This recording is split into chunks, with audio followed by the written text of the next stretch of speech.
Hey Emily, it seems like our company's sales performance has been underachieving. Is everything okay? I heard a rumor from a colleague at the headquarters that they might start restructuring companies with poor performance nationwide. So I'm a bit worried. Really? Is that so? It would be great if we could all come together to find a way through this. To overcome this crisis, the cooperation of everyone is necessary. It's up to me, Emily, and all the other colleagues to work together as one. I'm John, 35 years old. So this is the company I'll be working for from today. I entered the subsidiary's entrance with a bit of nervousness. The building was much warmer than I expected and had a nostalgic feel to it. Until recently, I had been a sales manager at a major general trading company. I thought my career was going smoothly, but a certain incident changed everything. As a result, I was demoted to a subsidiary in the countryside. At first, I was really depressed. But the subsidiary's business involved using local specialty products for food enterprises. Local fresh vegetables and fruits were used for jams, dressings, and health-oriented snacks. These products were a way to promote local food culture nationwide, and even globally. There was more than enough meaning in the mission to contribute to the community and support agriculture. I decided to see my demotion as a stroke of good luck. That's what I thought. That's what I decided to think. The woman who met me almost on time at the reception said, "You're John, right?" As the woman approached me, I honestly replied, "Yes." She smiled warmly and said, "I'm Emily, and I'll be in the same department as you. Pleased to meet you. Mr. Anderson and Kevin are waiting for you. Please come this way." Her modest makeup made her seem approachable. My first impression of Emily was just that. I had met Mr. Anderson and Kevin online beforehand, but this was the first time meeting them in person. Their impressions were slightly different in person. Mr. Anderson, shorter than I imagined, said, "John, welcome from far away. We have high expectations for your experience. Please work well with us." I felt tense. After a brief greeting with Mr. Anderson and Kevin, Emily showed me around the workplace. In the office-attached processing plant, a part-time woman was working. She naturally called out to someone who seemed to be the part-time leader. "Good morning, Laura." "Oh, Emily, good morning. And who is this with you, a new member?" Laura stopped her work to look at me. I immediately introduced myself. "Hi, I'm John, and I'll be working with you from today." "Nice to meet you." "John, nice to meet you. If you have any questions, just ask Emily, she'll tell you everything. Don't hesitate, okay?" Laura gave Emily a look. "Well, yes, I guess I can handle most things." "Laura." Saying that, the two of them chuckled together. I hadn't noticed it before, but Emily was very charming, smiling with narrowed eyes. Her demeanor was like that of a beloved female announcer who had made it into the Hall of Fame. She continued to guide me around the workplace, and throughout, she kept talking to me, making me forget the anxiety of the new environment. My assignment at the subsidiary was in the administrative department. After being a sales manager, I transitioned to supporting roles in HR, finance, and general affairs. My career has always been centered around customer-facing sales, so I honestly felt lost not knowing how to handle my new duties. The subsidiary is a small to medium-sized business with about 20 full-time employees and 15 part-time workers. Though the number of part-time staff can change depending on how busy we are. Including me, there are 4 people in the administrative department. Kevin, Emily, and one person who recently went on maternity leave. I am filling in for the employee on maternity leave. The roles in HR, finance, and general affairs aren't clearly divided. So I need to learn a bit of everything. I went through the manuals given to me, creating a list of questions to clarify any uncertainties. It felt like I was a new employee all over again. Emily has a girl-next-door charm that's very approachable. While she's not flashy, her smile brings comfort. She readily answered the questions I had compiled, and our conversations often included lighthearted chats. Her soft voice and the thoughtful gestures she occasionally showed were reassuring. From the first time I met her, Emily somehow became a person of interest to me. She kindly spoke to me as I navigated through the unfamiliar environment. "John, if there's anything I can help with, please don't hesitate to ask."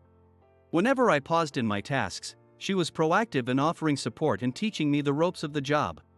When I started to get the hang of my job, we received a request from a public agency to check the status of our labor insurance enrollment. It seems to be a task the administrative department handles annually, and it was previously managed by the employee who is now on maternity leave. But Emily had taken it over. One evening, as I was doing overtime on a different task, I glanced over at Emily's desk and realized she was still working too. The way she was focused on the documents was memorable. "Emily, you're still here? Are you okay?" By this time, I had become comfortable enough to speak casually with Emily. "Yes, I'm just gathering some missing data for the labor insurance report. It's my first time handling it, so I'm following the manual." "Really? Is there anything I can help with?" I was working on another task, but it was almost finished. Intending to help her, I called out to her. "Thank you, but I should be fine. It's better if I do this task alone to make sure it's done correctly." "You must be tired from the overtime, John. Don't worry about me and feel free to head home. The deadline is tomorrow, so I'll make sure to meet it." She showed me a thumbs up and smiled as she responded. Trying not to disturb her, I finished my work and went home. The next morning, I asked her, "How did the work go yesterday?" "I managed to finish it just in time for the last train." "It took quite a while." She looked more tired than usual. It was a moment when I truly realized how earnestly and wholeheartedly she dedicates herself to her work. As we often talked about our work, the conversation naturally shifted to the challenges and difficulties of our jobs. Work can be tough, right? I've hit quite a few big obstacles in the past myself. She paused thoughtfully before slowly starting to speak. "Actually, I have too. I experienced an unexpected failure in a project once." "Really? I thought you always handle your tasks so cautiously. I couldn't imagine you making a big mistake." Her work had always been well prepared and meticulous. While there were minor slip-ups, I couldn't imagine her making any major mistakes. "Of course, it happens. When we were starting a new welfare project, I made a huge estimation error, which delayed the project significantly." "Wow, that must have been tough. Were you okay?" She looked out the window and smiled a bit sadly. "It was really hard at first. I faced severe criticism from stakeholders, and there were times when I lost confidence in myself." She picked up her coffee cup and slowly stirred it as she continued. "But even those failures ultimately became valuable experiences. They taught me the importance of risk management in planning and execution." "That's so like you, Emily. I really admire how you use your failures to improve yourself," I said. Her face brightened up, and I couldn't help but smile too. "Thank you. Everyone makes mistakes, right? What's important is what you learn from them and how you bounce back," she replied. "Yeah, hearing you talk about it, I'm reminded that I need to do my best in this new environment too." "Thanks, Emily." She looked at me with kind eyes and smiled warmly. "You'll be fine, John. Let's keep working hard together." "Thanks," I responded. After Emily shared her past failures, I found myself deep in thought. I needed to make a fresh start here. I needed to have the courage to move forward positively, like Emily. Actually, I've made a similar mistake myself. "I haven't told you why I was transferred here," I confessed. Emily looked into my eyes, listening silently. "I used to lead a project at the parent company, setting up a loan program targeted at domestic SMEs. The aim was to find SMEs that were struggling financially but had potential, and to help them expand their business. The old general trading firm used to import various products from around the world and then sell them globally, but nowadays, with changing times, it's not just about trading but also investing, providing services, and even financing," I explained. "So, it was a project to save companies like ours, right?" "That's impressive, John," Emily responded, showing genuine interest. "But one day, when the project was going well, an unexpected problem occurred." "A problem? What happened?" she asked. I took a deep breath before explaining the issue. "There was a mistake in the allocation of the budget.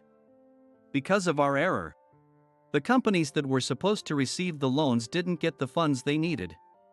Our mistake significantly impacted their business plans. That's why I was demoted, I said. She looked surprised at first but then gave me a warm look. But it was you who started that project, John. One failure doesn't define everything. You've also built up a lot of effort and achievements. She reassured me. Hearing that from you somehow makes me feel saved. Thank you, Emily.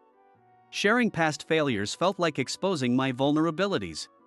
I might not have talked about it in the past. But I'm glad I talked to Emily about it. I truly felt that way. It would be great if we could continue to take on new challenges together. I want to be there to support you, too. She said, her voice cheerful and encouraging. Just having you by my side gives me enough courage, Emily. Thank you, I replied. That day, I felt like we understood each other better. It was a moment that deepened our relationship further. At some point, a sales report came in from the sales department. The revenue was decent, but the trend was flat.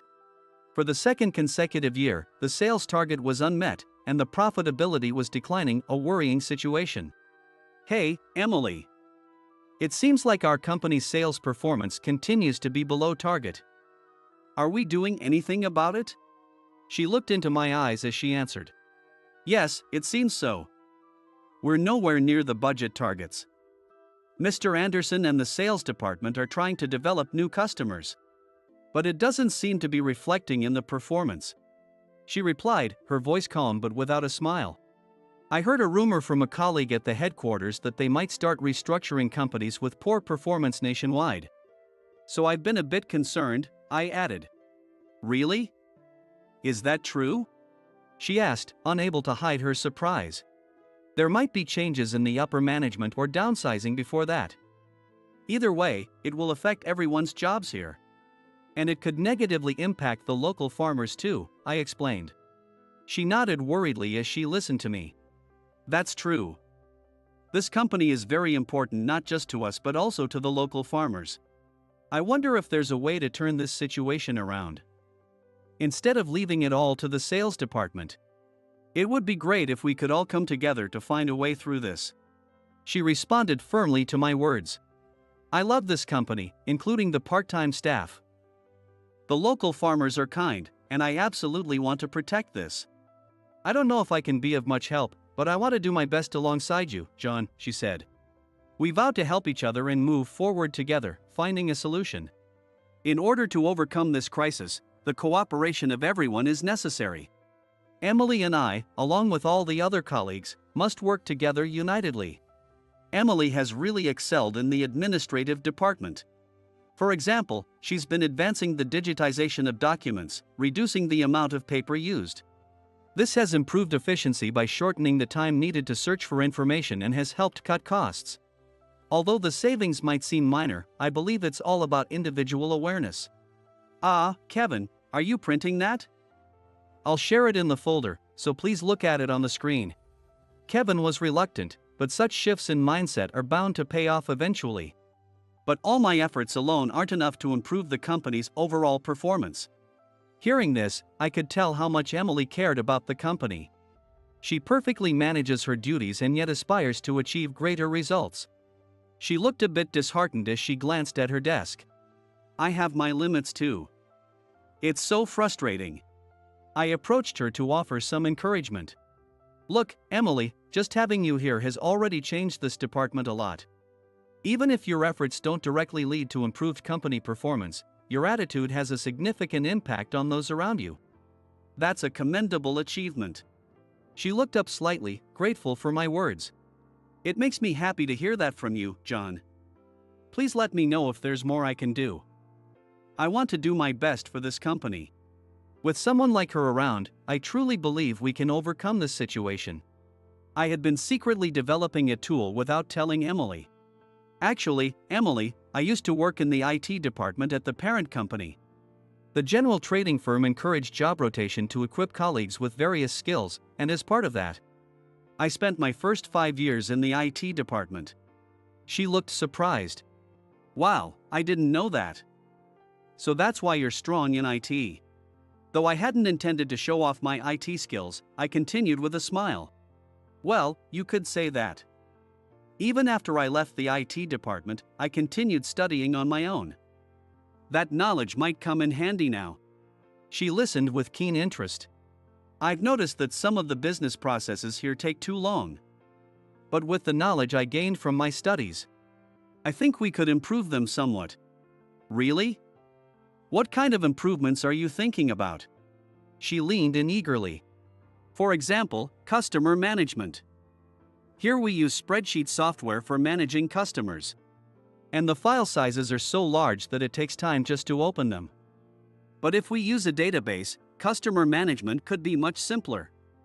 Also, if we link inventory information of processed goods with order information, it will be easier to see what is lacking and how much. That should reduce situations where we can't accept orders because of insufficient inventory. Wow, that's interesting. I've always felt stressed about how slow it is to open the spreadsheet software. But is it easy to set up that database thing? Her question was valid. Yes, it's relatively easy now. I've already created the database and the interface to operate it, and I'd like you to try it out. You've already made it? John, that's amazing. I'm looking forward to trying it. I showed her how to use it. Wow, you can register the data with just one button? She was surprised but enjoyed operating it. Yes. If everyone uses this, something that took a week from order to shipment could now be done in an hour. I spoke with confidence. That's incredible. Who are you, John? Her eyes sparkled, and her words seemed filled with respect. But there's one potential issue. Whether the part-time staff and the sales department colleagues will use this screen. They might resist changing the way they've been accustomed to. Leave that to me. I'll talk to the part-time leader, Laura, and the sales department. If using this tool makes our jobs easier, it would be a waste not to use it. Emily agreed with my proposal and immediately started convincing the stakeholders. Thanks to the trust she had built up, everyone readily agreed to use the tool. A few days later, when I visited the processing plant, Laura, the part-time leader, approached me. John, I heard about it. You made that tool, right? It was a bit of a hassle at first. But now it's great because I can see at a glance how much of each product to make and when. Thank you. I was glad to see it being used. There was one more thing I needed to do. A strategy to increase sales. I discussed it with Emily. Emily, there's one more thing I want to try. How about advertising on social media? You know our company sells products through our website and online store, but we haven't used social media yet, right? I think it can reach a much broader audience than our current methods, especially for targeting the younger generation. Emily looked surprised and responded. Advertising on social media is perfect for today's era. It might make our products known to a lot more people. I have a friend who's active on social media, so I'll ask about how to do it. I could tell Emily was excited about my proposal. Thanks. It's reassuring to have someone with connections. Our company's strengths in health-oriented products and specialties should appeal to people interested in those areas, I said. Indeed. We should propose this to the sales department too, she agreed. With her advice, I went ahead and made the proposal to the sales department. I prepared the presentation materials myself and presented them. The sales department was initially apprehensive about my proposal, but Emily's support had a significant impact. Eventually, Emily's enthusiasm convinced our colleague, Kevin, and even moved our president, Mr. Anderson. Moving Mr. Anderson was no small feat. It made me realize once again how amazing she is. Thus, the company decided to start advertising using social media. Emily learned the specifics of social media broadcasting from her friend. We focused on connecting with our audience through social media. Initially, everyone was skeptical about the impact on sales, but when a certain influencer promoted our products, our sales dramatically increased. We immediately caught the increase in orders thanks to the database system we had built. We managed to prevent stock shortages by increasing part-time staff and coordinating with farmers. Our proposal began to gain support from all our colleagues. Everyone agreed with the idea and showed a united front in their efforts. Seeing everyone's reaction, I'm really glad I made the proposal. Including Emily, everyone is working on it positively. It should certainly reflect on the overall company performance, I mentioned. Yes, I think so too. I feel like everyone's demeanor is changing, Emily replied. The company's atmosphere started to change distinctly. 3 months after implementing our proposal, during the monthly sales report, the performance had clearly improved. Using social media for advertising opened up new customer demographics and increased operational efficiency through data centralization. Our efforts directly contributed to an increase in revenue. Emily spoke to me with a smile. John, did you see the sales report? Your proposal has changed the company. It wasn't just me. It was possible because of your support, Emily. I truly believe that, I replied. The successful project not only transformed the company's atmosphere but also gave me new confidence. After recovering from a previous setback, I was now able to look forward to the future with optimism. Without you, John, the company wouldn't have changed this much. I'll continue to work hard and contribute to the company, inspired by you. Emily said. Your attitude is also a great motivation for me, Emily. Let's keep working hard together, I responded. In the following months, profits continued to rise. Looking at the annual revenue, our growth rate was the highest among all the group companies. Everyone's change in mindset led to actively bringing and implementing various ideas and improvements. That was when I received a call from our parent company. John, who was that call from? Emily asked, probably curious about the rare call to me. Oh, it was from a former boss at the parent company. They've heard about our performance improvements and asked if I would come back, I explained. Wow, that's incredible. But what will you do, John? She asked, a bit anxious. I turned it down. The job at the parent company was appealing. But the importance of human connections I've experienced here feels more valuable to me now, I answered. After a moment of surprise, she smiled happily. If that's your decision, John, then it must be the best one. We are also reassured by your presence, she said. The job at the parent company was indeed challenging. However, I find the warm relationships here far more important than the competitive and political maneuvering I experienced there. I truly believe that from the bottom of my heart. I'm truly relieved to hear that. Please continue to work with us, she said with a bright smile. She still has that adorable smile.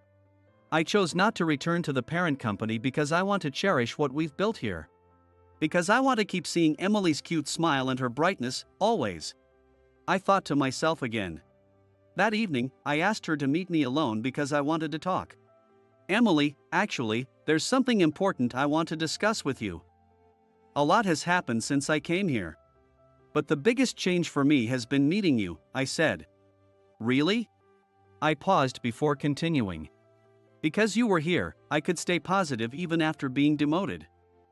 It was because of you that I came to love this company and wanted to save it. There have been many challenges I've overcome thanks to you. So, I have a favor to ask, I told her. Emily looked surprised but was staring intently into my eyes. Emily, will you marry me? I want to be with you in the future too. I want to keep seeing your smile.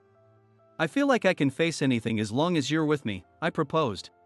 Tears welled up in her eyes, and for a while, she was lost for words. However, she soon smiled gently. Yes, I'd love to. I can be happy with you, John. I really enjoyed working on improvements with you. And John, you were so cool. I look forward to continuing our journey together, she accepted. At that moment, my heart was completely fulfilled. We looked deeply into each other's eyes, feeling hopeful and happy about the new life that was starting. 2 years had passed since then.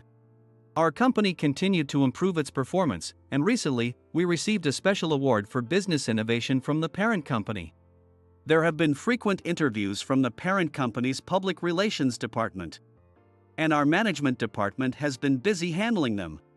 We were surrounded by congratulatory messages.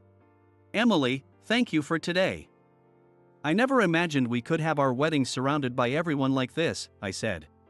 I'm also incredibly happy to be blessed by so many people, she responded. Our wedding was held in the company's garden. Our colleagues and locals gathered there, their warm smiles celebrating our new beginning.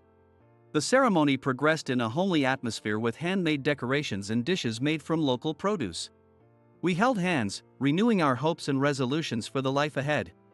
With the warm support of our colleagues and the local community, we believe we can overcome any difficulty. Our wedding was just the beginning. From now on, we will walk through life together, contributing to our company and the local community. With Emily by my side, I can overcome anything. I am certain of that.